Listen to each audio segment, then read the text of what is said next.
Which dessert did you like better? Oops. That we made yesterday. The coconut one. My toe. Are we live? Oh no, brown cow. I can never tell when we're live now. That's Oh the no. thing. Brown cow.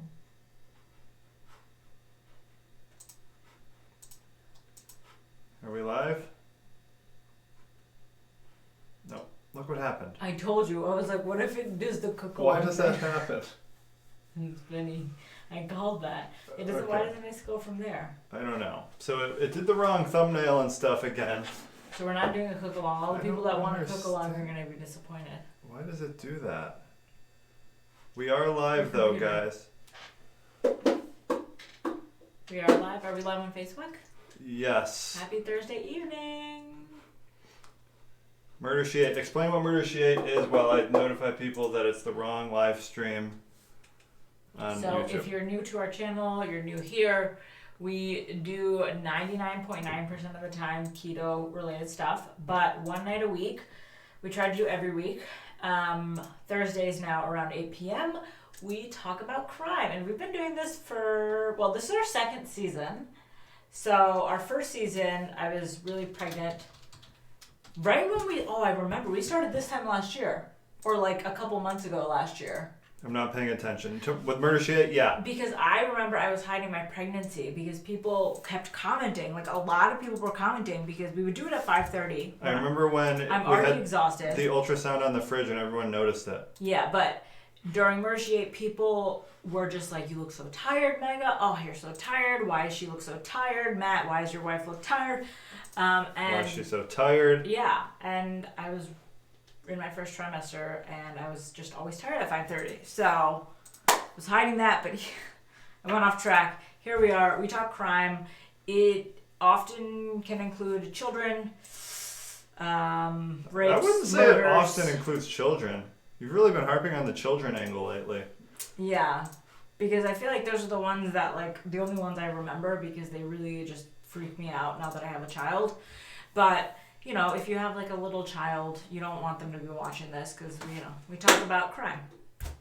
So what's going on with everyone? But you can ask your keto questions, and we sometimes still get to them, but we mostly just talk crime. Yeah, and I got this Topo Chico. I've been liking these. Mega likes them too. They're lime. I love them. I drink one every night while I'm doing my pumping session. And we got the chat going now. Okay, I think Vicky. we're all set up. Vicky, I've watched everyone, and most are children. Thank you, Vicky. Thanks, Vicky. It's really hot down here, and I have sweatpants on for some reason. Take them off. No one can see. Relationship advice happening today? Yes, it is. Just a couple of them, though. I got a pretty long case. I'm doing the case today. Oh my god, too funny. The pick. I tuned in yesterday and was bummed it wasn't Murder She Ate. So excited tonight. Yeah. Yeah. That happened. It's a crime that I'm struggling with keto these days. It's a crime. I think a lot of people are struggling. Not just with keto though, like with life in general. Being home, stuck with the kids who you have to show how to use like Google Hangouts or whatever. That seems tough. Yeah. Well, the kids probably know how to use it. It's mostly the grandparents. No, like Miranda has to set up like her 6-year-old with a chat room. Oh, yeah. For school? Yeah. No whiskey? No, not today. We are not drinking this month. You guys, if you saw our vlog, we are doing a keto Whole30 and it has been phenomenal. Life-changing.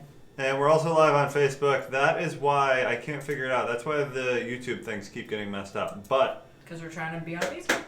and my computer keeps buzzing too. A lot of issues. We're But just all over the map. we're starting it off the way I like to start it off this way. Sometimes we end it this way, I too. think a lot of you guys also like it. Relationship advice. So there's a subreddit, which if you don't know, there's Reddit and then there's sub forums within Reddit for different things. The cool people are like /r crime. I'm like, It's you not don't. crime. No, It's I know. unresolved But mysteries. people say, okay, all right. So he's one of the cool people. But yeah, there's like cats. There's cute stuff. There's every subculture that you could want. But this one we like to go on is relationship advice. Because it's people asking for opinions on their relationships, which we love. Oops. So we got a few of them pulled up here. First one. My ex-husband is on Facebook, and I know his... oh my, I keep doing that. I know his parole forbids him from using the internet. Should I call the police? Ex-husband. Ex-husband. Okay. For a second, I forgot the word ex, and I was like, you're going to call the police on your husband? A little more detail you need to know, though. I would say no, though. My ex went to jail because he shared photos of a 6-year-old being raped with someone else in a chat room. After I found out he was in jail, I was in shock. I was in fog, blah, blah, all this stuff. So that's the reason he can't be on the internet. Yeah, you should call the police. You think so? I would. With that context, yeah. Like, off the bat, it's like, what, he wants to chat with his grandma and Aunt Susie from, like, Connecticut? Whatever. But if he's sharing pictures like that, I mean, that's child porn. So, also. This I think is like, it's not really a gray area, but it's like, am I personally calling the police? No, I'm never really calling the police on anyone. But you can just tip them off. You don't have to be like, hey, this is Matt Gadke. No, I know. I don't like doing that. I don't like calling the police on people unless it's, I don't really even know, like. Sometimes you gotta just take things in your own hands. I wouldn't take it into my own hands. I would just more ignore.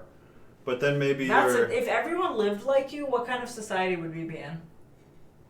I think a fine I one. would just ignore, brush it under the rug.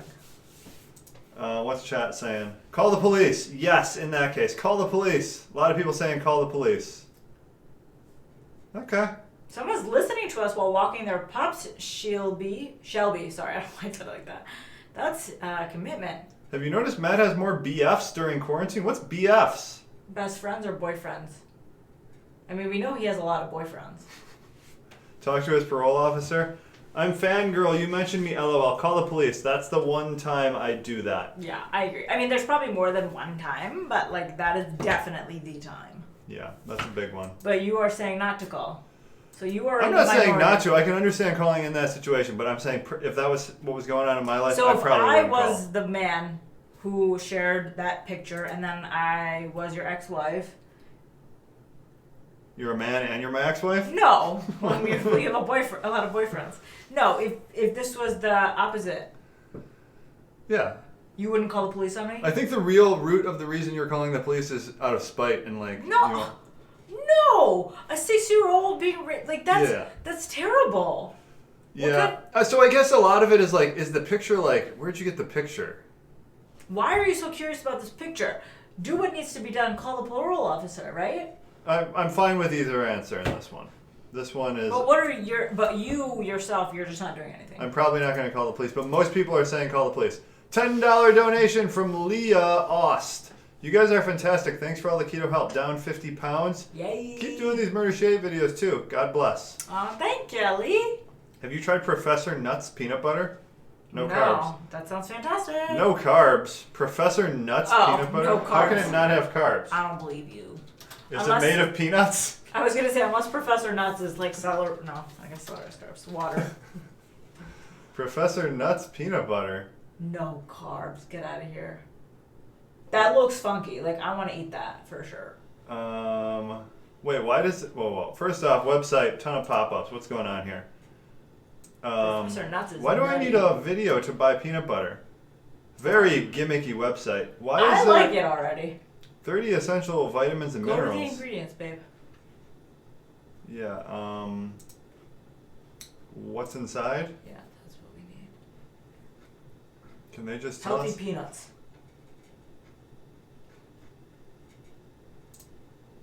Do like buy it, go do shop, and then click on the... Buy now. It's not telling me. But it says there's one... Oh.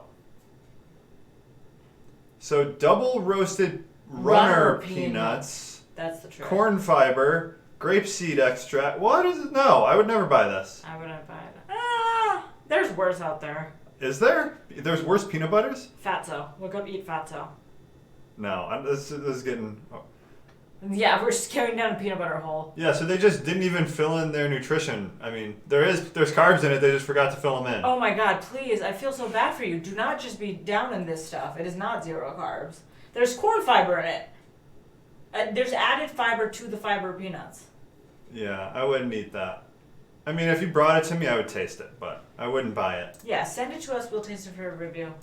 Okay, second relationship advice. Oops. My 25-year-old female best friend catfished my husband. Wait.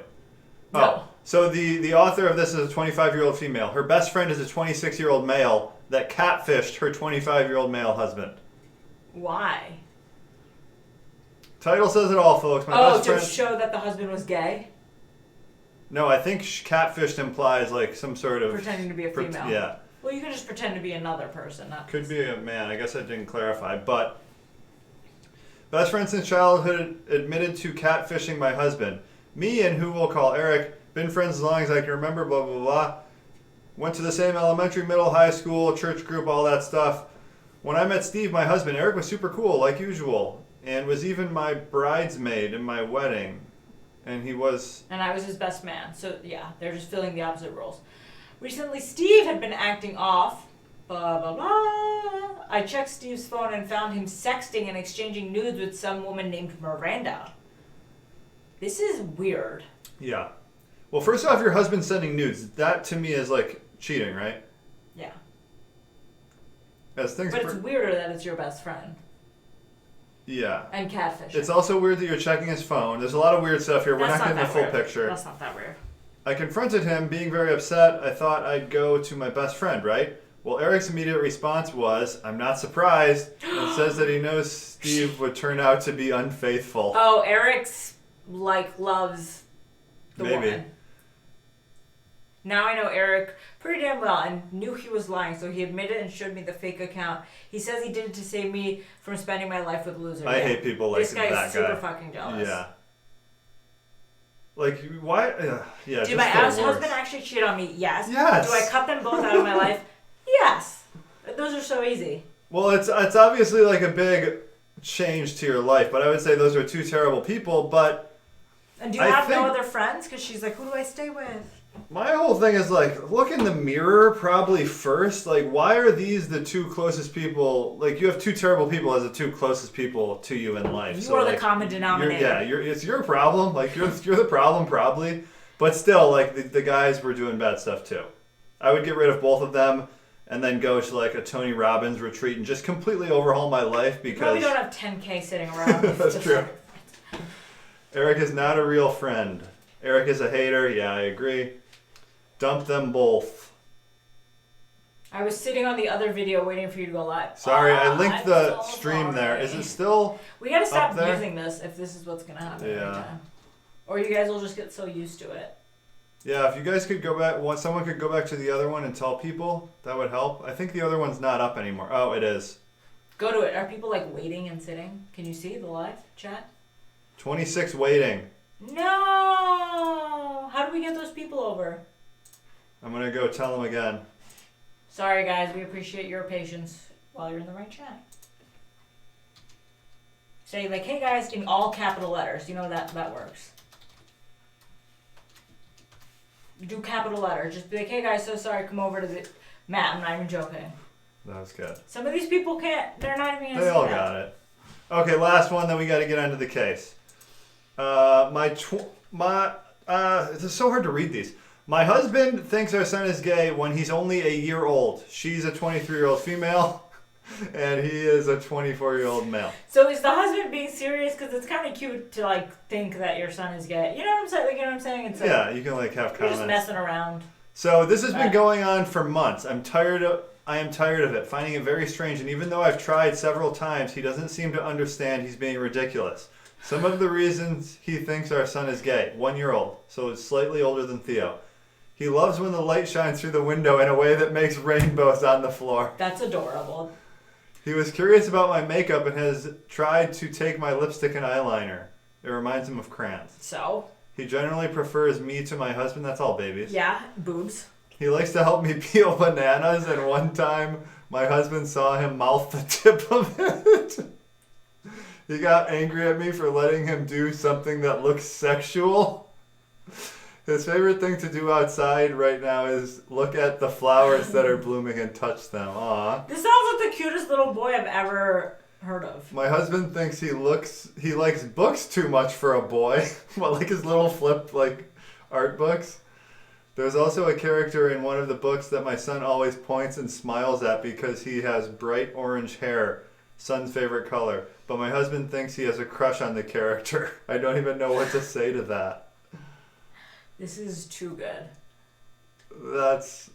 Kid, he's 1 year old. I can't believe that the husband actually... I feel like this is a ongoing joke in the husband's mind. He's like, I'm just going to convince my wife. I don't know. I mean... Oh, interesting point, 1925, Eddie. Sensitive What? son, dad is gay. Oh, that's usually how it works out. Projection. Yeah. That kid does sound adorable. The first one, he loves when there's rainbows on the ground. Like, who Of doesn't course. love that? Matt loves that. The kid's only 1 year old. He doesn't even know, like, what's for boys, what's for girls, like, any of that stuff. He doesn't even know he's looking at himself in the mirror. Yeah. I think her husband's just being a weirdo. And, like, I don't think, like, he's not understanding the cognitive ability of the child. Yeah, sounds like a simpleton husband. Yeah, a lot of people are saying the father's actually the gay one. Yeah. All right. Wait, go over to the other chat. You're very concerned about I this am. one. I feel so bad. It still says 26 waiting. 24 waiting. They're talking to each other. I can delete this one maybe. Yeah, delete it. I'm sorry, guys, that are actually here. I feel so bad. Yeah. And on to the case. I have a farmer's tan. Look. Where? Look in the camera. Not really. Look, white, tan. Okay, guys. Today, we're doing the disappearance of David Glenn Lewis. Why do you have Theo Instagram? Those are just notes that was from previous. Okay. We're not going to do that today. Okay, guys. So this is the story tonight. So, David Glenn Lewis. David Glenn Lewis. 3 names. David practiced as an attorney in Amarillo, Texas. Okay. He married his wife Karen in 1981, and their only child, a daughter, was born a couple of years later. Just a little background on him. He was a big church guy. He did like the Sunday school, very interactive in the community, just overall good guy. And then we roll around to 1993 Super Bowl weekend. This is when things start going down. So, Super Bowl weekend 1993, David's wife and daughter, they head from their home in Amarillo to Dallas, Texas, which is about 400 miles. So that's how far we drive. That's like 6 hours. Yeah. Maybe more, 7 hours, something like that. For shopping. Yeah, they're doing a weekend of shopping. And David was left home, which isn't that uncommon because he's a lawyer. So he's like, working a lot, or he's an attorney. Attorneys are lawyers, right? Yeah. Yeah, so he works a lot, he works late hours, all that type of stuff. January 31st, the day of the Super Bowl, are you reading? Don't read along. No, I'm just staring at the screen. Do you want me to pull up the chat for you? Yes, please. That would be wonderful. Okay. So, January 31st, the day of the Super Bowl.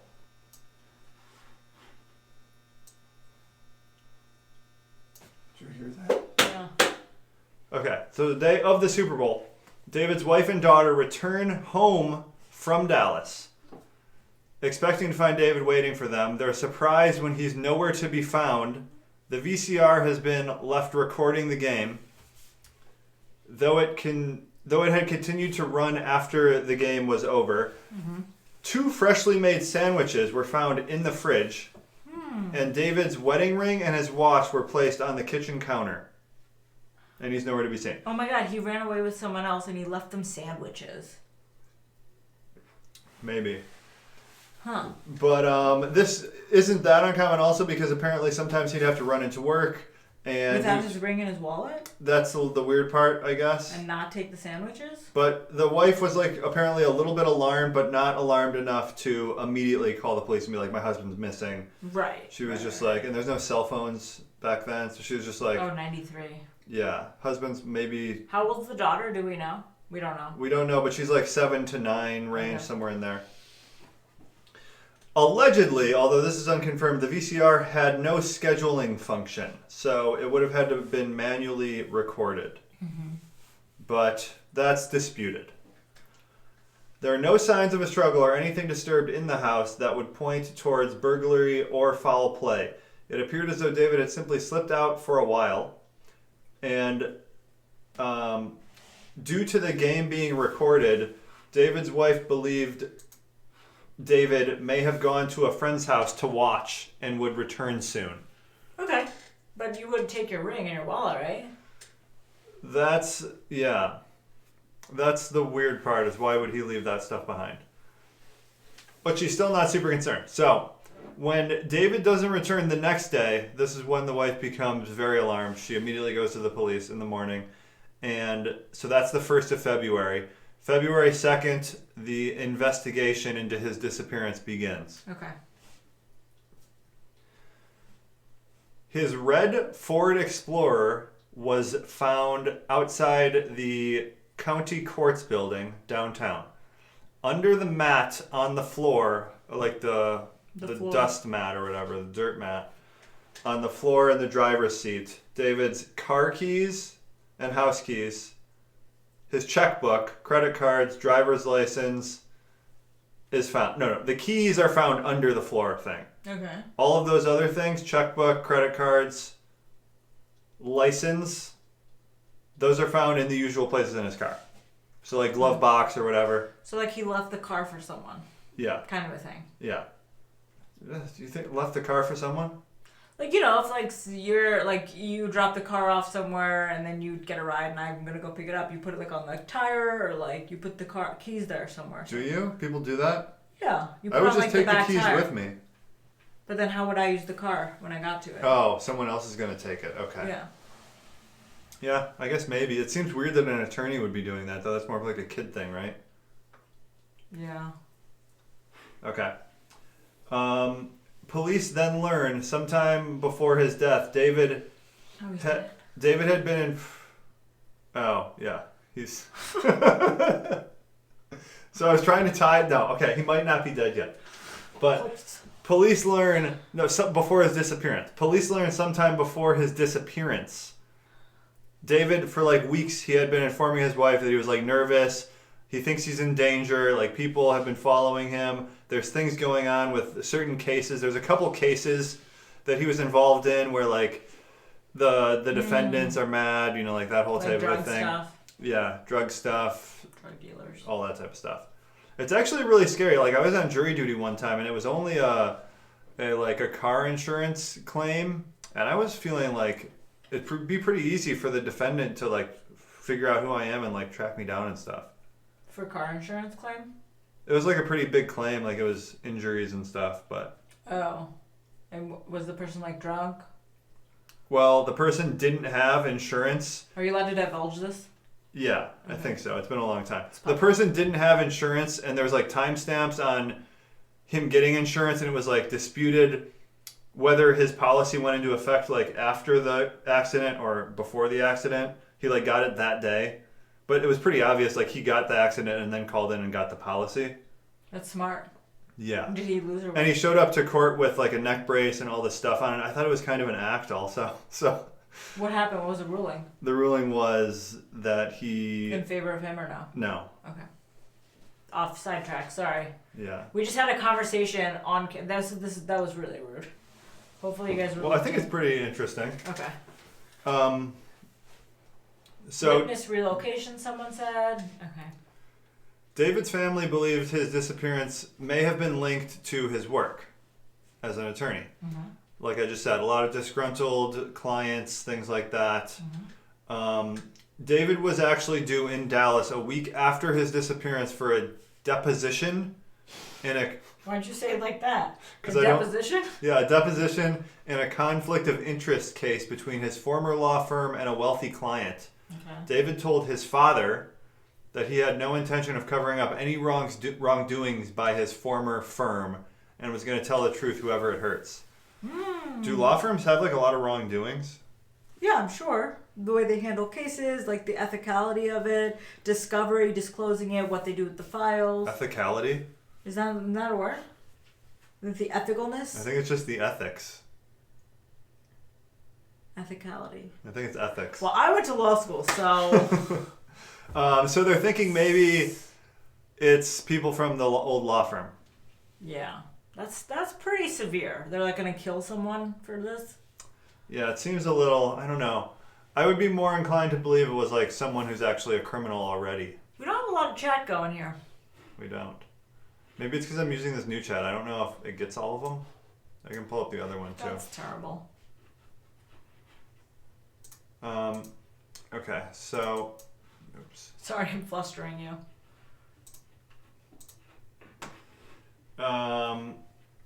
So the possible leads, like any involvement from the law firm and stuff, didn't end up really going anywhere. And it wasn't until later that investigators made probably the most significant discovery in the case, which was that 2 plane tickets purchased in David's name around the time of his disappearance.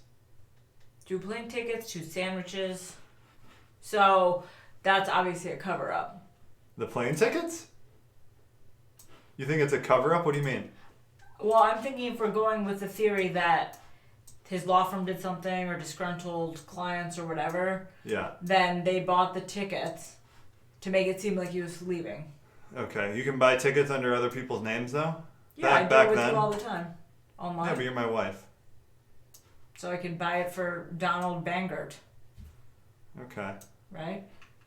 I think you could. Maybe. I don't know. Oh, ethicality is a word. Thank you, Rotten. Everyone, Vicky, Rotten, everyone's just standing up for me tonight. Okay, so 2 plane tickets, obviously, I guess what that makes me think is either, I guess, some kind of cover-up like you're saying, or the husband just left, right? Yeah, and maybe the sandwiches were intended for like the plane ride, and he just forgot them. You know how we forget stuff all the time? Or he just, yeah. Why would yeah. you make So 2 sandwiches? it seems like he left urgently, like without really having planned much, I guess. Yeah. There's this new show on HBO, it's called Run, and like they both text each other Run, and I think they have this like pact from college, and at the moment they text each other, they literally just run, and they have this plan. They like leave their lives behind. They have nothing. Whoa. Yeah. So Did I watch that one with you? no, you didn't. You thought it looked bad. That's kind of interesting. Yeah. What if someone's like really successful, has a wife and 4 kids, and like... The woman does. She's a successful architect. She has 2 sons. But Whoa. he texted her. He was like drunk and unhappy. But the first time she texted him was on her wedding day, and he didn't respond. So she went through with the wedding. Were they in a relationship in the past? Yeah, in college. Okay, that's kind of interesting. So then on to the tickets. The first ticket purchased on the 31st, which So is the the Super Bowl Super Bowl day. Family's gone. That was from Dallas to Amarillo. So that's weird, right? Why would he buy a ticket from Dallas to Amarillo? Was it just one? One. Because if he was buying 2, then maybe like the daughter and the wife were going to fly back from Dallas to Amarillo. Yeah. I mean, maybe that's what worked out. The other thing is there's not like a ton of concrete evidence in this case, so like maybe he just bought 2 tickets and they flew back, and we don't know. But it seems like he bought a single ticket for himself, currently residing in Amarillo, and he bought a ticket from Dallas to where he currently is, which that makes no sense. But that's the evidence we have. Yeah, okay. And the second ticket, purchased a day later on the 1st of February, was a ticket from Los Angeles to Dallas. Oh, so maybe he was flying one person to Amarillo, and they were coming from LA to Dallas, Dallas to Amarillo. Wait, say it again? So the person he was flying into Amarillo to run away with was coming from LA. So LA to Dallas, Dallas to Amarillo. Okay. Right? That could make sense, but Maybe it was like a cheap deal on the 31st for Dallas just to purchase them Amarillo. on different days. Yeah. Yeah, we don't know when the flights were. That's another thing. Like, that would be crucial data there. And it's unknown whether the tickets were used or not. So this is like 1993. This apparently, sometimes you don't know when if the ticket's used or not. Someone just ruined the show for me. Why? Go to chat. What? NY2 Philly. are you? I'm not up to date, and now you just told me Fiona didn't show Jim the run text, and now it all is making sense in my head. Now I gotta go watch it tonight. I gotta catch up. Okay.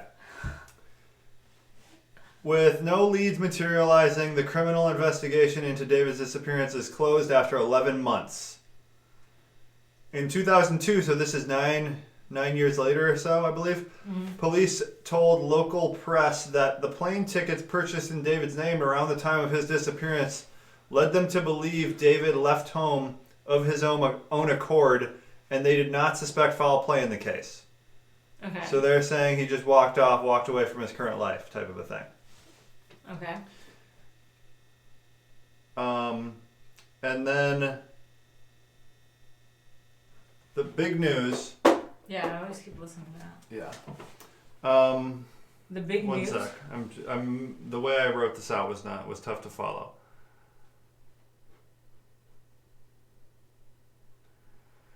So, what? Just 1925 Eddie. I still can't get past making a sandwich and leaving it unless I made two, ate one and left the other for misdirection. I'm hungry, so I'm biased. Yeah, do you guys ever make I guess most of you guys are doing keto, but 2 sandwiches and then sit down? I would probably make one, eat it, and then see if I want the second. So we're assuming he made the sandwiches for himself? That was my thought. I don't know. What were you thinking? Like he made them for his wife and his daughter? For the Super Bowl, yeah. I guess maybe Super Bowl is like his get after a day and he just eats sandwiches a lot. Okay, so in alternative news here, different storyline. There's a body found in Yakima County, Washington, state of Washington. And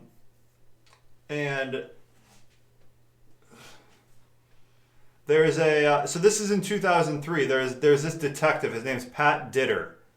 And he's reading through the paper. It's a series entitled Without a Trace. Ooh, it's a show. And it's about missing persons cases. And he reads the article about all these flaws in the National Crime Information Center computing system over the past decade. And he gets interested because he's apparently a real hard worker, perfectionist type of a detective. And he begins Googling stuff and just sorting through all this and trying to tie cases together that are missing in his area with new information from other locations, more long distance cases. And within a week, It's really hard to focus when everyone's talking about the sandwiches. what are they saying? There's quite a few, it's interesting how many people want to know what the sandwich was, what kind. Oh, it was turkey. It was? Yeah. We knew. You didn't What tell did us. they say? You didn't tell us it was turkey sandwiches. You just said sandwiches. I know. I didn't think that was important. That's always important. But it was. Turkey. Okay. Yeah, why would you That's eat a good sandwiches choice. on a Super Bowl night? I don't know. If you're home alone and your wife and kids out of this picture, I could see that. It seems like someone's husband, Amy Thompson's husband, makes 2 sandwiches every day and eats them both. Huh. He's living Super Bowl every day. So within a week, police finally had a breakthrough, a list of potential victims who roughly matched the description of this Yakima County, Washington missing person, or unidentified body. Not missing person, unidentified body. One in particular was David Glenn Lewis. 3 names again. Yeah, well, that's the guy we've been talking about the whole time. Complete with a picture of the missing man, and it caught Ditter's eye, the detective. The picture was strikingly similar to David. The only thing was he didn't have glasses. And then he looks around in the evidence and all the pictures, and come to find out, the glasses, the exact same pair of glasses, had in fact been found at the scene. And Ditter is pretty positive he's got a match here. So in October 2004, another year or so later, 11 years after he went missing, David... Wait, when was the Yakima thing? So we'll get to that, when that exactly happened. Yeah. So in October 2004, 11 years after he went missing, David Glenn Lewis was positively identified as a deceased man on Route 24 in Yakima County, Washington, 1,600 miles from home. These kind of cases just really break me down. Like, why were you 1,600 miles from home? So now we're thinking, okay, this happens sometimes, right? There's a body found in a different location. The guy was wandering around for a while. But no, that's not actually what was going on. $2 donation from Thailand Yardis. Yakima. Yakaima. I pronounced the same as when it went in it. That's how you pronounce the city, I guess. Yeah, people are making fun of you. So while David's wife was reporting him missing in Amarillo, this is on February 1st, shortly after him going missing, at 10:30 p.m. that night, some 1,600 miles away in Yakima County, Washington, several people spotted an individual on Route 24, several miles from Yakima Airport. The exact location is unclear. Wait, he was walking? Yes. So this is somewhat disputed. There's differentiating sources. Some claim he was lying down by the road. Some say he was walking in the center of the road, potentially trying to get hit by cars or just like life doesn't matter, walking down the middle of the road type of a thing. Motorists, like, it was a big thing. A lot of motorists were like calling the police. They're like, this guy is walking in the middle of the road. What's going on? And eventually, later on that night, he was found deceased on the road or on the side of the road. The exact location is unknown. So police arrived to find the body belonged to a middle-aged man. He'd been dressed in military-style clothing, which is not typical of David's attire. So someone said sounds like schizophrenic, mental health issues. An examination found no traces of drugs or alcohol in his system. Investigators believed him to have been the victim of an accidental hit and run. A Chevrolet Camaro was seen leaving the scene around the time of his death. He had no ID. And then Ditter, the original detective who put this all together, he believes David's death on the road in Yakima County to have been an accident rather than suicide. Nobody's able to provide any answers as to what would lead David to Washington, a state to which he had no ties. The nature and motivation behind the plane tickets purchased in David's name are also a mystery. Yeah, all I have to think is, like some sort of mental health break. How far? Wait, where was he? He's from Dallas. No, Amarillo. And so it's far to get to Washington. Very far. 1,600 miles. How do you think he got there? He didn't have his car. No other tickets were purchased. He hitchhiked? Yeah. And he got there quick. This and doesn't make sense. his car was found. So are we sure we trust Ditter? What do you mean? Why? Because Ditter's the one that found him and connected it, right? We know that this was definitely... It was positively identified, yeah. Okay. Ditter got the right guy. But so he had to have flown. 1,600 miles less than a day. So he must have flown. Can you drive 1,600 miles in a day? I don't think so. Like, what is that? Maybe you could. Calculator. Say you go like 70 miles an hour. Oh my god. You can do this kind of stuff? 22 hours. What? How did you figure that out? 23 hours. Just simple division. I have no clue how to do that.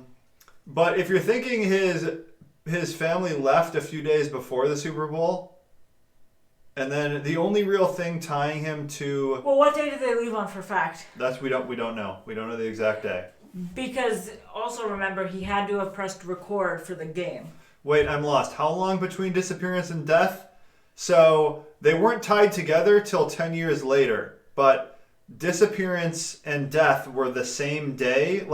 But the thing is, the reported disappearance was the same day as the death in Washington, but the actual disappearance could have been, I guess if we're being really generous, let's say like 4 days before that. No, 3 to 4 days. Then who pressed record for the video game? That's the one thing. The only thing tying him to being at the house on the 31st is the video player. And two fresh sandwiches. Well, the fresh sandwiches couldn't have just not been fresh. They're in the fridge. Yeah, but no one was like, this lettuce is soggy. Like, that you can tell, right? Fresh from not fresh? Yeah, we don't have this data, but... This data we need. if you think that maybe the VCR could have been pre-recorded, which I think it could have been. That's not a hard data point that we for sure know. Yeah, we should do that. Yeah. CBS $20 donation. Love you guys. Oh, thank you. We love you too, Mama, Papa. Maybe a phone call from family away sent him over the edge. Hitchhiking would be the only option if he had no ID. He couldn't get on a plane. But if you're over the edge, why head to Washington? You could get on a plane in 1993 with no ID. You could do anything in 1993. Yeah. The good old days. Yeah. It was possible to schedule record on VHS in the 90s. Yeah, we did that. What we did was we had 2 VHSs, and then what could you do? You could make copies of them? What did we do with 2 VHSs? I remember we got 2 and it was like the biggest deal because we could do something. Was it that you could copy the VHSs and make... Yeah. Okay, yeah. Yeah, we used to do that stuff. And then, remember the rewinder? Yeah, at Blockbuster? No, we bought one. We had a rewinder. You take it from and you put in the rewinder. Just so it does it really fast? Yeah. Because the videotape, the VCR has rewind is just slow. Yeah. Oh, it's very slow. Your dad's the type of guy that would if you get a want to rewinder. watch another movie and you need to rewind it, you got to put it in the rewinder. Man, things floppy disk. Do you remember floppy disk? Rewinder, game changer. Yeah, I remember we were assigned a floppy disk in like 6th grade. They're like, take your floppy, everyone bring your floppy disk. See, I'm not old. Like, no one even in this chat is like old. But those kinds of stuff make me feel like, what times were we living in? A floppy disk. Yeah. That's so funny. Were his credit cards used? He left the credit cards in the car. Yeah. So, like, he left the keys under the mat. Like, this is all premeditated, it sounds. If you don't have a break, you're not like, let me put the keys under the mat. Unless you don't want someone to take the car, right? We do have a little bit more info. So there's actually a news article that was published at the time that gives some more insight into some of this stuff. So we can go through that now. We got some good theories flying. I flew to Canada in 1993 with an expired ID. So the article in the Del Rio News Herald on the 27th of June, 1993, has a timeline of David's activities starting on Thursday. It says David left Buckner, Laura, and Swindle law firm about noon on the 28th of January. So he's for sure in Texas on the 28th. That's Thursday. Stating to his coworkers he was ill and going home. He bought gas by credit card and taught a government class at Amarillo College until 10 p.m. So he's ill and then he's teaching a class. I guess I could see that, right? Like, maybe he needed the money. Maybe he just wanted to get out of work early. Friday, the next day, a church friend from Dumas said she saw him hurrying through the Southwest Airlines terminal at Amarillo's airport. Whoa. He had no luggage. A police officer noticed a red Ford Explorer at 10:30 p.m. outside the Potter County Courts building. Oh, so on the 28th of January is when he left. Because the car was there 10:30 p.m.? 29th he left, it looks like. She saw him in the airport the 29th. Where does it say the 29th? Friday. Oh, Friday, okay. Yeah. Saturday, someone deposited $5,000 in the Lewis bank account. A neighbor saw his red Explorer parked at home, and the one parked downtown was gone. Do we trust all these random eyewitnesses, though? Yeah, that's... Someone saw him running through a terminal, and then the neighbor saw the car in the driveway. But if it's a church friend, I mean, that's pretty reliable. In the terminal? Mm-hmm. And then maybe someone else picked up the car and drove it home and deposited... Maybe he, like... There's some kind of second party involved here? And that's where he got the money. Yeah. Where, like, so he left, got the money... I mean, he's an attorney. He must have money, right? Like $5,000 in the bank account. Yeah, but why would he have done that? Why would he? Maybe. Yeah, I don't know. Okay. Sunday. This is Super Bowl day. A sheriff's deputy noticed a man who looked like Lewis standing across the street from the courts building. He was photographing a red Explorer, again parked out front. Someone taped the Super Bowl on Lewis's VCR that night. Mrs. Lewis and their daughter return home and notice laundry in the dryer and 2 fresh-made turkey sandwiches in the fridge. She assumed he was working late. And then she inspected the lettuce, and it looked really crisp. I don't know that you can say for sure fresh-made like that. You know fresh from not fresh. Unless it's like wrapped, right? So wait, what are we thinking? He was in the airport on Friday, and then on Saturday he's across the courts photographing the car, his own car. Well, that photographing sighting seems dubious. Good word. It seems like that one probably wasn't real, or it was just some other person. A Dallas cab driver drove a man matching Lewis's description from a hotel to Dallas-Fort Worth International Airport on February 1st. The man was nervous and fumbled to pay him from a wad of $100 bills. Police soon find the explorer at the courts building with his keys under the floor mat and the checkbook and all that stuff in the car. The article also stated that his wife says the only clothing missing from the house was a pair of green sweatpants. I always hate when people say that because, like, if I disappeared, would you know what was missing from my... Yeah. No, you wouldn't. What? I do all the laundry and I do all of your hanging up. I'm going to take a few articles of clothing and see if you notice them. I'm going to ask you what's missing. Oh, 150% I would know. You don't even know, like, my clothes in general. You don't look at my... He just looks at my head. He doesn't look at any below. Oh, we're back. Okay. So that's saying a Dallas cab driver drove him to the airport on the 1st. And when was he... He was dead on the 1st at night. Yeah. And apparently he was in the terminal on the 29th. So is he just, like, in the airport but not going anywhere? This timeline doesn't make a lot of sense. And who recorded the... Unless there's a second party who moved the car, recorded the game, and made the sandwiches and did the laundry, then he had to have been home. Yeah, so I think I'm leaning towards some sort of mental break, right? Is that what we're thinking? Some people are saying drugs. No, it doesn't sound drug related. I'm thinking it's like some sort of mental breakdown. Yeah. Maybe people weren't really after him, like he was telling his family. Maybe he's paranoid. Yeah, maybe he's paranoid. And nothing was detected in him. Weren't some drugs unable to be detected in him? I'm sure there were some that, yeah, they probably couldn't detect. Wow, I always forget 1993, like we just didn't have a lot of capabilities. You were only like 3. Yeah, but I know that we didn't have like DNA testing and stuff like that. Yeah. So what's your theory? What, you were only like 4.5. Someone says his wife. His wife what? Mental or drugs? We need his medical history. Well, if he had like medical issues and his wife knew about them, she would share those, right?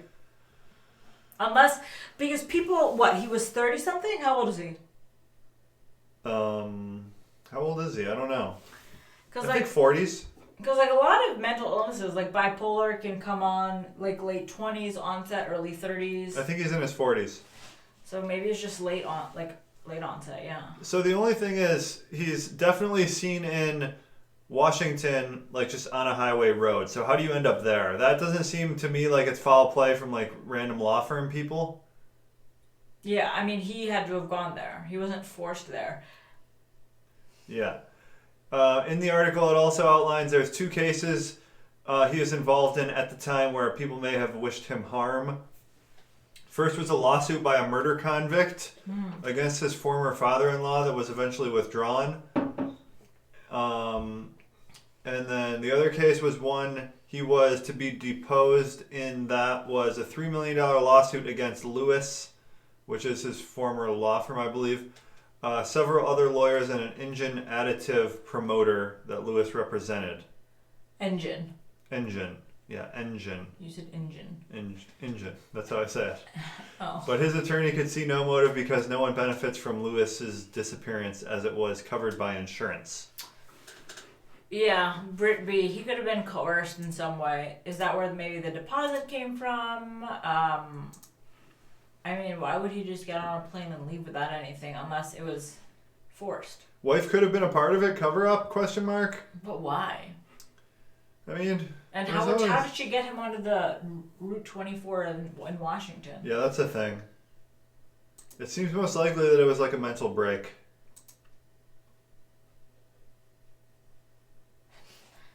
Matt, someone must have been messing with you because you said Yakima the correct way. Could he have been meeting someone for a case? Probably not, or else his like Not wife on would Route know. 24 walking. Yeah. I'm with Olga. It doesn't seem to make sense that he would add that the sandwich. She would add that the sandwiches were fresh. Unless they were fresh. We don't know who added that though. We're not sure she added it. What did Olga say? Now we gotta know what Olga said. Olga said wife is involved. The wife is covering something up. Because when you go through the grapevine like this, like, did the news reporter throw it in? Did the journalist? Did the police say it? Did the wife say it? Yeah, because if you throw in fresh, then it exacerbates the story. You're like, oh, he went missing that day then. He had to have been home, right? Yeah. Um...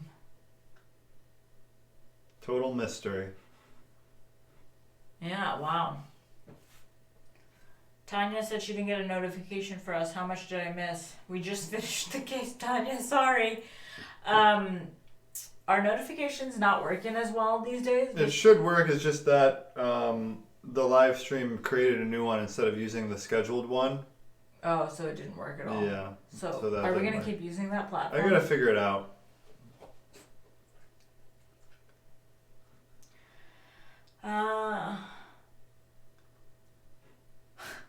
Mike T. Fresh is a personal observation. My fresh could be different from your fresh. Well, unless your fresh is like 4 days old, I feel like it's pretty objective, right? Fresh is fresh. But when it's in the fridge, it could look fresh. And also, From 3 like, days ago, we should just put a sandwich in the fridge for 3 days and see what it looks like. Because I've done that before. But now we're thinking it wasn't 3 days. It was, he might have left. On the 29th, and they On found the no, sandwich. he might have left on the 1st. So then it was fresh. Yeah, could have been fresh. Okay, that's what we're getting at. And then what's going on there? So, like, you're making sandwiches, you got your ring and your wallet on the counter, and then just, like, suddenly you're like, I gotta go, like, they're after me? Well, that's the thing. Like, you're excited for the Super Bowl. Yeah, you're ready to sit down Super So Bowl. a mental break is the only thing I can think, because why are you going to Washington unless, yeah, you feel paranoid and the mental combined with the mental break, you're like, I gotta get out of here and go to the farthest place possible.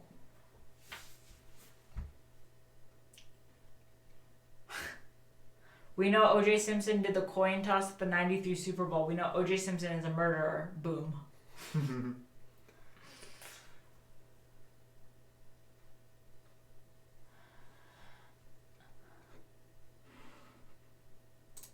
Nothing? What? You're just reading quietly to yourself?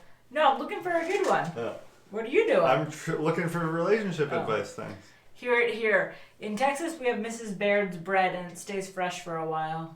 Thank you for that. It must have been Mrs. Baird's bread. Did they make Mrs. Baird's bread in 1993? They were in Texas, though, so that is actually very fitting. Were they able to check for fingertips? You mean prints, maybe, on his stuff in the house and the car? I don't know if they could do fingerprint stuff in 93. Could you? Fingerprints? Yeah. Yeah, you can do fingerprints in 1993. I was 3, as Matt said before. They've been doing fingerprints probably, I don't even know. When do you guys think they started fingerprints? If I had to guess, I would say like 1914. Oh, I was going to say like 80-something. Off subject, Major Blackberry Cobbler, and it was awesome. Yeah, that is such an easy, good recipe. Thank you for sharing that. Do you think that it's convenient that his wife and kids were gone during this time, or did he just take advantage of the opportunity? I don't think either. I think he had a mental break mixed with maybe some paranoia. But it is weird that his family was out of town and he conveniently, like... It wasn't convenient, though. Yeah. A mental break is never convenient. They just happened to be going on shopping spree because he wanted the house to himself, Super Bowl weekend, 2 sandwiches. Like, we know the deal, right? Wouldn't you love that if me and Theo just went shopping for a weekend and you got to, like, watch Michigan games all weekend? It'd be fun, yeah. You would love that. Yeah.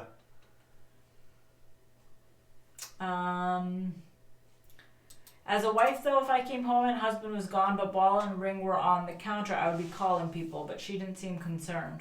That's true. I would definitely at least be blowing Matt up. Yeah, because but Matt would never take... You wouldn't take your ring off. there's right? no cell phones, though. That's true. It's more common to go, like, to not be in contact with people back then. But you'd call someone, right? That's kind of like a relaxing thought, isn't it? Like, you can just not be in contact with anyone and no one will be looking for you and, like, texting you and stuff. Yeah. But it is fun to FaceTime with the grandparents. One of my new theories I'm kind of working on is that, you know how like basically all of human history has been progressing into the futuristic technologies? I feel like we might go backwards soon because it's just too much. Like Flip phones? Yeah, there's going to be people that want, like people are already wanting flip phones instead of smartphones again. I feel like we're going to go back a little bit. But maybe that's just me getting old, because I feel like all people, as they get older, they think that. They're like, it used to be better type of a thing. No, we brought back like bell bottoms and stuff like that in corduroy. I was thinking, like, the weirdest technology, if you really think of all the technologies we've had, like, the one that just stands out as being crazy to me is, looking back, is a beeper. Someone just said pager codes were so fun. Oh. And I don't know anyone who calls it a beeper. I always called it a pager too. Yeah, I called it a beeper. But we never used those because we were, again, like 3 or 4. Yeah, I remember my uncle was a doctor and he had one, and he was like always checking in. Uncle Mike? Yeah. That's funny. And then you get a page and then you have to go to the phone and call. Fax machine? My dad still has a fax machine. He just faxed some stuff for my brother the other day. Well, your printer probably has a fax on it, right? No, ew. Why would you ever buy a fax printer combo? I don't know. But my dad I guess you just scan an email, right? Yeah. Not my dad, though. And, like, a lot of places, like, government stuff, like, you know, you have to fax it. I don't know why. What do you call a turn signal indicator? Blinker. Yeah. I call it turn signal, too, though. Blinker. I don't know. Like both. What's the weirdest like regional words that you guys use? For me, it's door wall. That's apparently it's actually a sliding door. Yeah, I remember the first time he said it. I had no clue what he was talking about. Open the door wall. And it was super confusing. Say door but wall. It was just me and him, and he was like, "No, everyone says it in Michigan." And then I asked all your friends, and no one says door wall. A lot of them say door wall. It's the Gadke family solo. It's just you guys. It's just you and your dad, I think, actually. Your No. Your mom doesn't even call it a door wall. Your mom's from the America. If you look on Urban Dictionary... Urban Dictionary? I ran into door wall because I didn't see the glass. You can look up booty on Urban Dictionary. And then look this. I call it a door wall because I'm from Detroit and I don't know any better. Exactly. So it is a regional thing. A door wall. The term is yet another of banal Michigan vernacular. Banal. Wherein the residents latch on to company names, trademark names. Wall side windows in Taylor, Michigan. Relationship advice, couple? Sure. Matt, I have roots in Michigan and in the South, and I've heard the term door wall. You call a hydrant a pump in New York? Hydrant a pump? A pump. That's weird. Huh. Don't park by the pump. Yeah, that is weird. My friends make fun of me for calling the living room the front room. Oh, I say living room. Maybe a Midwest thing. Well, the front room isn't the living room. That's like the extra that's the second living room, isn't it? Well, there's a family room and a living room sometimes. Oh, family room. So we are in the family room, and the living room's where Theo's like new stuff is, right? Okay, relationship advice. My girlfriend constantly sends over screenshots of our texts. Oh, I got the chat up here. Can't see it. My girlfriend constantly sends over screenshots of our texts to her friends whenever we argue. Do you do that? Mm-mm. Well, first off, why are you arguing over text? I've been dating my girlfriend. A lot of people do that. Yeah, we live together. There's a difference now. I've been dating my girlfriend for 8 months, and I've ran into a problem that really bothers me. Whenever we disagree about something and an argument flares up, she'll generally leave the room. After an hour or so, she texts me, and the discussion carries on there. Wait, so they're in the room to start. However, I've just found out that whenever we have this conversation, she sends the entirety of it as screenshots to her friends. Wait, is this my brother? I'm not even joking. I don't know how I feel about this, as I would have thought that our problems were private. She only goes to them when we argue, so I'm being painted in this negative light. Yeah, that's my concern. Then when you go to hang out with her and her friends, you're thinking they judge you. Yeah. They think you're a piece of shit. Yeah. So what is your thoughts on that? Wait, I'm trying to see if this is at all associated with my brother's name. It's throwaway. No, it's a Could be. Could be. My thoughts? I don't know. She clearly hasn't matured. And if she's leaving the room when you're trying to have an argument or a discussion, like... Rotten says people who call the living room a parlor are scary. That is so true. I've never heard anyone say that, but that's funny. I mean, people that call the living room a parlor are like 98% more likely to own a shotgun, I would say. That's a fact. Yeah, I just think this girl hasn't matured. And you've been together 8 months, so you're withstanding a lot of just like... I don't know, a lot of it. It sounds like you're in it. You want to be in it, right? That's all you got? What would you do? I would talk to her about it and say, I don't like that. Clearly she's not one to be spoken to. Well, I don't understand. She leaves the room. So they're having an argument face to face. She leaves the room and then an hour later she texts him from that room? Yeah. And argues? I would... Well, it's hard to put myself back in like more of an immature Maybe she's like scared phase. of confrontation. But like if that was me now, I'd just be like, okay, we're done. I guess it's been 8 months, but there'd be probably more warning signs leading up to that where I was just like... That's what I'm saying. Like he's been with her for 8 months, so he clearly wants to be in it because this is the breaking point. Like, okay. My girlfriend hit me. What to do? Well, we need more than that. Dating. Can you guys even see this well?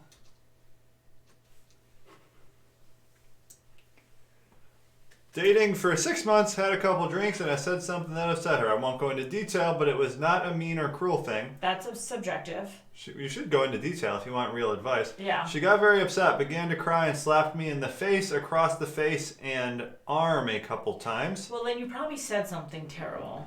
When she calmed down, she was incredibly apologetic, cried, and apologized. We talked. I said if it happened again, that was it. She said she agreed, understood, and said it never would.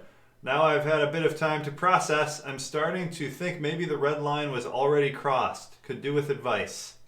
I'd love to see what Reddit says. It's only 6 months in, and she couldn't even keep it together that long. This is always the advice. It's always cut your losses. Reddit gives the worst relationship advice. If you got drunk and hit her, would this even be a debate? Well, you're a big, strong man. There's a difference there. So please don't think they're the same. A lot of people say they're the same. I mean, that's a pretty abuse common is opinion. abuse. We're not saying like she doing that isn't physical abuse, right? It's physical abuse. Dating for 6 months, had a couple drinks. Someone said he isn't a big, strong man, LOL. Because he's coming to Reddit for advice. I mean, yeah. Dating for 6 months, I say something, you slap me.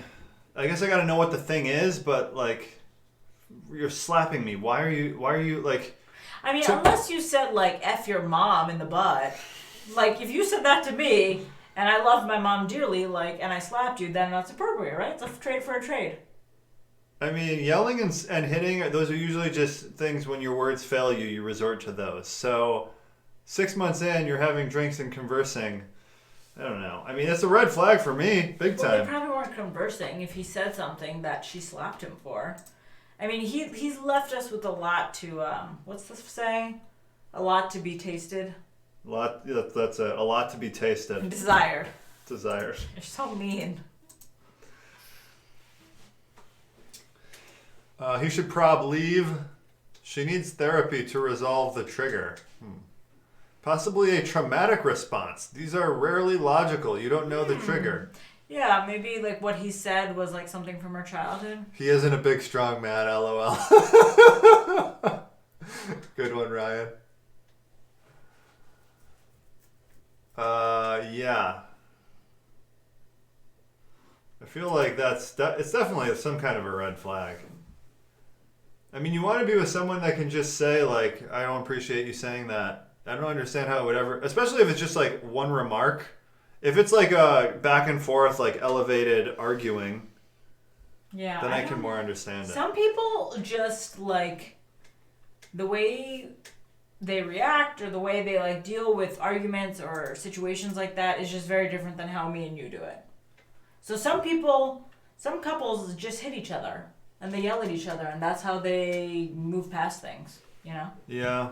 I don't think hitting each other is good, but a lot of people oddly... Haven't you seen the Eminem song? What song? The one with Rihanna? Well, I haven't seen it. Isn't it the video. vocal? Oh. Yeah. No, what's that? It's like Megan Fox and a man, and they're like in this very big abusive relationship, and it's back and forth. No. Okay, anyway. Al Smitty, $5 donation. What advice would you give to someone who has never been in a relationship to be more romantic? Asking to help my current BF. Best friend. Boyfriend. So your boyfriend... Or it could be best. It could be either. Yeah, BF is very confusing at times. No, maybe it is best friend. What advice would you give to someone who has never been in a relationship? To be more romantic. So he's still looking for a relationship? Oh, I see. Or is he in one? There's ambiguous. Yeah, those are two very different things. I mean, just like take interest in the other party, right? So like listening, for example, like Matt, like that's not romantic. What do you mean? It can be very romantic. Make deep eye contact and be confident. I mean, yeah, and that could be something that person wants, right? Like I want more touch. Like I'm a touchy person. No, they're not at that stage of the relationship. They're at you gotta make the woman, there has to be like some distancing. Like you can't just be going all in, you gotta like pull back every once in a while and be like, yeah, you're okay. You gotta neg them a little bit. No, you're not playing the game. Okay, now you're just messing around. No, but to honestly be romantic, I don't know. You can romantic is something you can manufacture pretty easily. It is very subjective. Lay out a blanket, like wine and stuff. It's pretty easy to be romantic when you're drunk. Yeah, but like you're just advice. going like the typical cliche romantic stuff. Oh, it's his or her current relationship. Oh, so you want your boyfriend to be more romantic with you? I mean, how long have you been together, Al? Whoa, someone says hold out sexually until he gets it. That seems like really bad advice. Okay, Eddie, I don't know what life you're living. That seems like terrible advice. But yeah, it depends on how long you've been together. But honestly, like, to all the women, you probably know this already, you have to spell shit out. Like, Matt needs guidance. Do I? Why? Yeah. I mean, I think all men generally need guidance. And I don't think that's a bad thing. I just think it's how we're built. We're very different. Men hone in, they focus, they do one thing at a time. Women, we do 20 things at a time, right? So like romantic things I did when we first started dating. I cooked her dinner. Yeah. Fancy dinner. Took me hours. Yeah. Raviolis. I was impressed. What else did I do? I bought her tickets to... So like I bought her tickets to a comedy show, like Surprise. I think Surprises is just kind of romantic. Yeah, but so you're saying she should tell her boyfriend to surprise her with stuff? We're trying to give her advice. Yeah. I think, yeah, but you just gotta spell out what you want, honestly. And if you also... I told him to watch more rom-coms, but I don't know if that is an actual real-life strategy. That's not. I think that's also a problem is like... Why don't you just take this shit into... Like, just take it into your own hands, right? Like, if you want romantic gestures, do them for him together. Yeah. Right? Like, go plan a picnic for you guys. Pack some... Oh, Matt... Often, like, we go on our podcast walk on Sunday, he'll be like, surprise, like 10 minutes into the walk, and he'll pull out wine for us. And we're both just drinking our wine, and we're listening to our podcast. So, like, you should just do that stuff for you guys, and I think you'll just have more fun. But I think if you're basing things off rom-coms, it's not really realistic. No. Because I do know that's, like, a thing, or at least I see this on the internet, people say it's a thing, where, like, women have, like, their checklist of everything they want in their man. Like, you know, smart, tall, sexy, handsome. You know, like, all these words. It's like, you can't really get that unless you're also, like, a supermodel pulling down 7 figures, right? Yeah, but she just wants a little romantic in her life. I'm 30 with 2 kids, and he is 29, never any girlfriends. Wow, okay. That gives a lot more detail. She's probably, like, a shy, reserved person. I would imagine. Yeah, and Matt sympathizes because he was like, you were very much like that, right? Yeah. I was. Yeah, no, I'm just saying, like, you get that, but, like, I don't know. I mean, you've been around the block, right? You have kids. Like, you understand a little more about life, probably. Does he have the potential? That's something you have to ask yourself. And if he does, I mean, you just got to give it some time and be the one to, like, step forward and do things for you guys. Women who have a checklist end up hoarding 23 cats. It's so true because we actually watch a lot of these like love reality shows. Without fail, every single show features the 34-year-old career woman with her checklist, and every time it's like they end up alone. And Except in Marrying Millions. Remember, Marrying Millions? if you saw Marrying Millions, the woman he's talking about, she settles for that guy with the neck. The construction worker. She's like Filipino. I don't remember. Oh, yeah. We don't know if that worked out, though. That's true. Last one. We got to go soon. I did that one. This one I didn't even pre-read, so. My husband is a feeder. I don't know what that means. I need some advice and have nowhere to go, so here we go. I've always struggled with my weight my whole life, gone up and down the same 60, 100 pounds multiple times. When I met my husband, I was probably around 200 pounds, so big, but not huge. Not huge. Huge. We dated for a long time before we engaged, had a relatively long engagement, and have had a great relationship. Wonderful. But then after we got married, he opened up that he likes really big women. Like, the bigger the better. He's a feeder and wanted to feed me until I was big as I could get. I didn't like this, but was already a big girl, so figured I could just stay fat and not have to be worried about losing weight.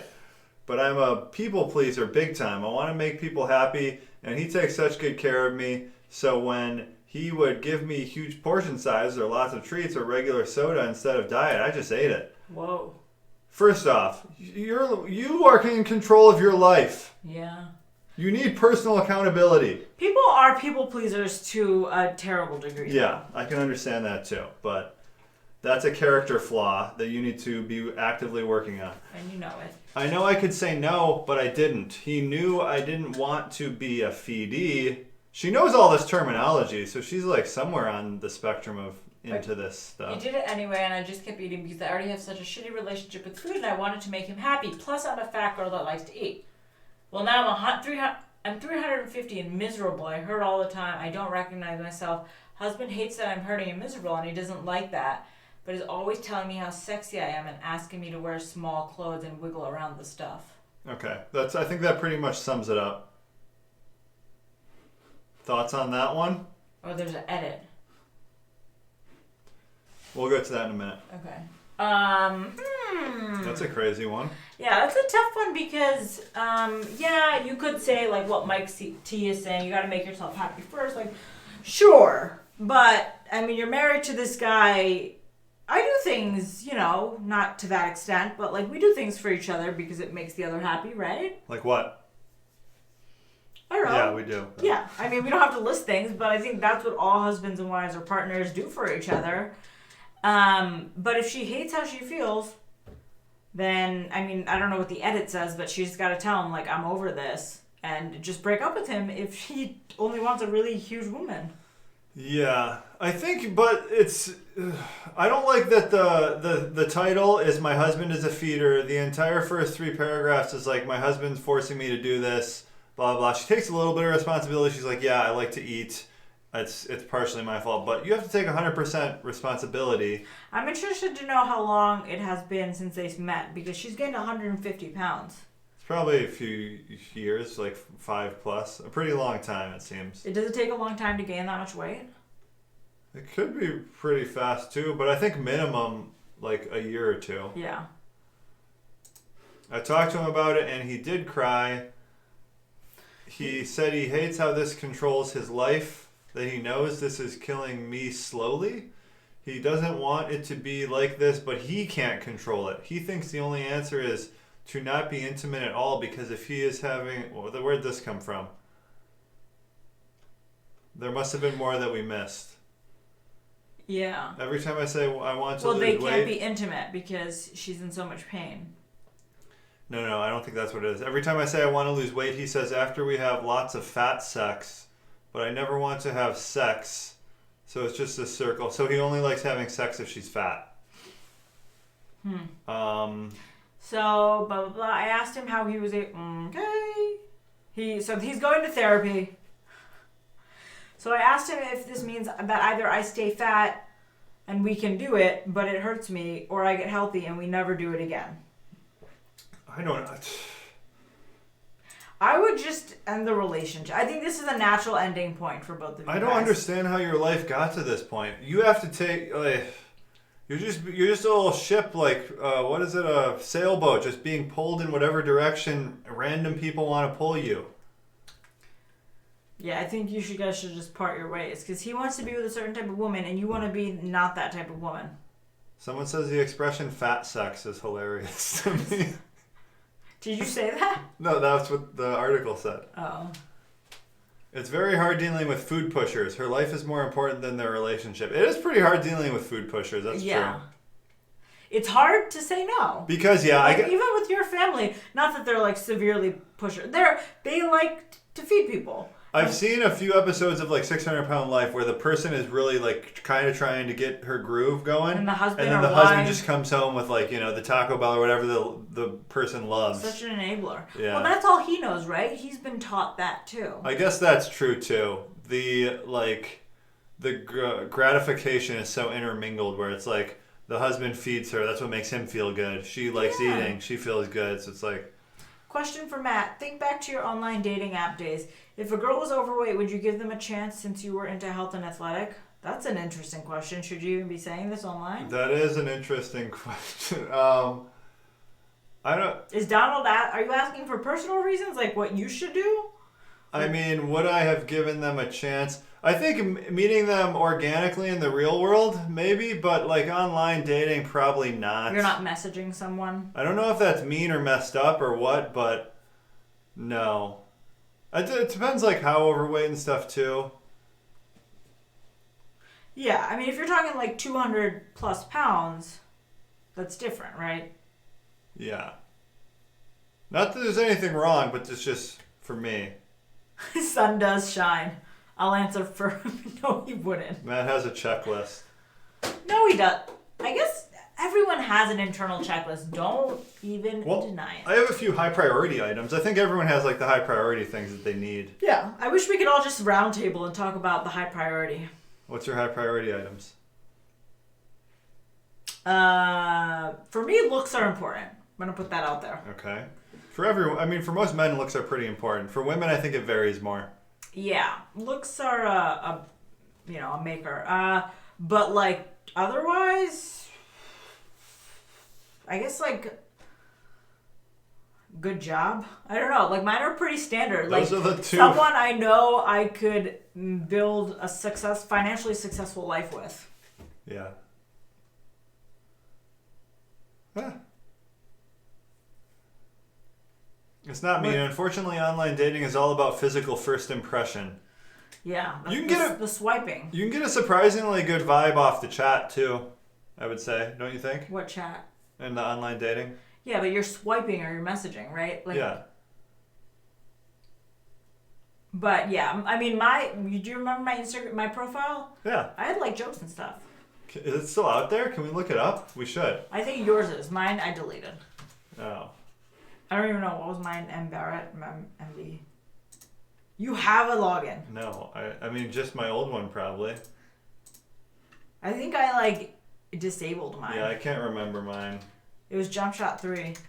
You can look up your profile though. Can you? Probably. Okay, Cupid Jumpshot3. Maybe I don't want people to see this though. I can't find it. Is OkCupid still a big dating site? Whoa, look at this. You can pay to filter out certain profiles. Huh. They really changed the game up. Alright. I guess that's it, guys. Theo's sleeping. I gotta go pump. Alright. It's always sad hanging out because we get such a good roll going, relationship questions. I remember my profile on OkCupid had something about Wall-E, right? Yeah. The movie. Mine had, I talked about like podcasts I was listening to. Yeah, what were you listening to? I don't remember. I wish I had my profile, but like something about whiskey. It was about whiskey? Yeah, I wrote like things I love, like sweatpants, whiskey, football. You know, just the cliche. You were a good writer. I know. I really worked hard on my profile. That's what I was gonna say. No, that's the thing. When the profile is too like overly done, it's like I'm like, you're trying too hard. No, mine is like so super try hard, but like you can't tell. I could tell it was very try hard. You don't even remember. I remember thinking it was a little bit try hardy. But what was the first message I sent you? You just made a joke about like the podcast I was listening to. Oh. It was a really long-winded response. Online gaming is the best way, IMO. Get to know someone by talking, then move forward. I talked to my husband for 6 years before we talked about possibly dating. I had my first boyfriend from online for online gaming. What were you playing? Were you playing like World of Warcraft? Doing Ragnarok or something? Megan's got to go. Yeah. All right, guys. That's it for tonight.